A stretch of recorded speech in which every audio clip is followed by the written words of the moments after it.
మీరు ఎక్కువగా చూసుకున్నట్లయితే పవన్ కళ్యాణ్ కానివ్వండి లేదా పవన్ కళ్యాణ్ అభిమానులను కానివ్వండి ఎక్కువగా మాట్లాడుతూ ఉంటారు. అది క్వైట్ కామన్ అనమాట. ఎందుకంటే దువ్వాడ అంటేనే ఒక ఫైర్ బ్రాండ్, ఆపోజిషన్లో ఎవరున్నా సరే పట్టించుకోరు. బట్ అలాంటిది ముందు మీరు ఇలాంటి వ్యాఖ్యలు చేయాలి అంటే ముందు మీకు రాజకీయ మనుగడ లేదా రాజకీయ భవిష్యత్తు అనేది ఉండాలి. సో ఏదో సినిమాలో చెప్పినట్టుగా మాధురి గారు మీ ఒకరు వచ్చిన తర్వాత ఉన్నది మొత్తం పోయింది అనుకునేలా కాకుండా నిజంగా మీరున్నారు అని ఉనికిని చెప్పుకోవడానికి అసలు ఏం చేస్తారు? మేము ఉన్నారు అని ఉనికిని చెప్పడానికి ఏమీ చేయాల్సిన అవసరం లేదు. మేము ఉన్నామని ప్రజలు గుర్తించారు. మా దగ్గరికి ఆల్మోస్ట్ వాళ్ళందరూ మమ్మల్ని రిసీవ్ చేసి, అంటే మీరు ఆయన లైఫ్లో ఉండడం వలన ఆయనకి ఎలాంటి డ్యామేజ్ లేదు, పొలిటికల్గా కానివ్వండి పర్సనల్గా కానివ్వండి, ఎలా డెవలప్ అవుతారని అనుకుంటున్నారు? అది సార్ చెప్పాలి. నేను ఉండడం వల్ల అతనికి పొలిటికల్ డ్యామేజా లేకపోతే ప్లస్ అనేది శ్రీనివాస్ గారు చెప్పాలి. అది నేను చెప్పడం అనేది మేము ప్రజలందరికీ తెలియజేసాము. తెలియజేసిన తర్వాత నిజానికి మా ఇద్దరికి ఈ గొడవ ప్రారంభం కాకముందు ఒక యూట్యూబ్ ఛానల్ ఉండేది మొదలు. ఆ యూట్యూబ్ ఛానల్కి 1600 మంది ఉండేవారు. ఈరోజు 1,00,000 మంది దాటారు. ఒక ఇన్స్టాకి 1,40,00,000 పైచీలకు వ్యూవర్షిప్ వచ్చింది.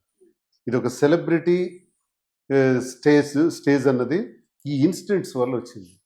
దీన్ని ఏమనుకోవాలి మనం? నిజంగా మేము తప్పు చేస్తుంటే, నేరం చేస్తుంటే, మేము సంఘ విద్రోహకరమైన చర్య లాంటివి చేస్తుంటే ఈ వ్యూవర్షిప్ వస్తుందా? ఈ ఫాలోవర్స్ పెరుగుతారా? మాకు కూడా ఎక్కడికైనా మేము వెళ్తుంటే వెనక ఫాలో మేము హైవేలో వెళ్తున్నాం, ఒక కారు ఓవర్టేక్ చేసుకుంటే మాకు వచ్చారు, సార్ ఒక్క ఫోటో ఇవ్వండి మాకని అన్నారు. ఆమె చూస్తే డాక్టర్, భర్త చూస్తే జిల్లా పరిషత్ వైస్ చైర్మన్. ఇలా ఆ కుటుంబ సభ్యులు వచ్చి మా దగ్గర ఫోటోలు తీసుకోవటం, చాలామంది మమ్మల్ని కలవటం, చాలామంది మాకు సపోర్టివ్గా మాట్లాడటం, మద్దతుగా మాట్లాడటం, మేము ఉన్నామని చెప్పటం. నియోజకవర్గంలో కూడా ఇదేం కొత్త విషయం కాదు. మా టెక్కల ప్రజలకి, టెక్కల్లో ప్రజలందరికీ గడిచిన కొన్ని 10-15 సంవత్సరాల నుంచి నా ఇంటి వ్యవహారాలన్నీ తెలిసినవే. ఇంత తెలిసాయి కాబట్టి నేను ఎన్నికల్లో పోటీ చేస్తే 73,000 ఓట్లు వేశారు. 70,000 ఓట్ల మెజార్టీతో రాష్ట్రంలో అత్యున్నత మెజారిటీ నాదే అని 6 నెలల క్రితం ప్రగల్భాలు పలికిన అచ్చెన్నాయుడు, నా మీద పోటీ చేసి గెలిచిన అచ్చెన్నాయుడికి 30,000 వచ్చాయి. అదే ఒక్కరోజు ముందు వచ్చి నామినేషన్ వేసే వాళ్ళకి 60,000, 70,000 వచ్చాయి మన కూటమి పార్టీలు పోటీ చేసినటువంటి ఎన్నికల్లో. మరి ఎందుకు అచ్చెన్నాయుడికి అంత రాలేదు? నాకెందుకు ఇంకా ఇన్ని తెలిసినా కూడా 73,000 వచ్చాయి? నాకే ప్రజలు వ్యతిరేకించుంటే అచ్చెన్నాయుడికి 60,000, 70,000 మెజారిటీ వచ్చుండేది కదా. రాలేదే. అంటే ఓటింగ్లో ఎక్కడా తగ్గలేదు శాతం, ప్రజల అభిమానంలో ఎక్కడా తగ్గలేదు.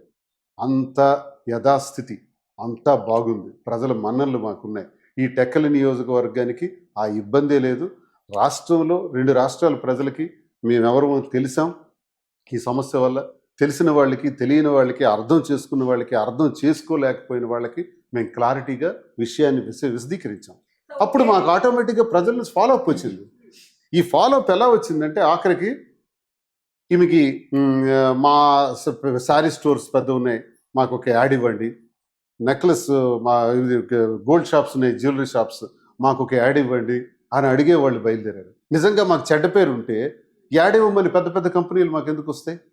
కాబట్టి మేమేం చేసామంటే యాడ్స్ ఇచ్చుకుని ఉండటం కాదు, మనమే మార్కెట్ చేద్దాం, మనమే బిజినెస్ చేద్దాం. ఈ ప్రజాభిమానాన్ని చక్కగా బిజినెస్గా అభివృద్ధి చేస్తే 10 మందికి ఉపయోగపడేవాళ్ళం అవుతాం.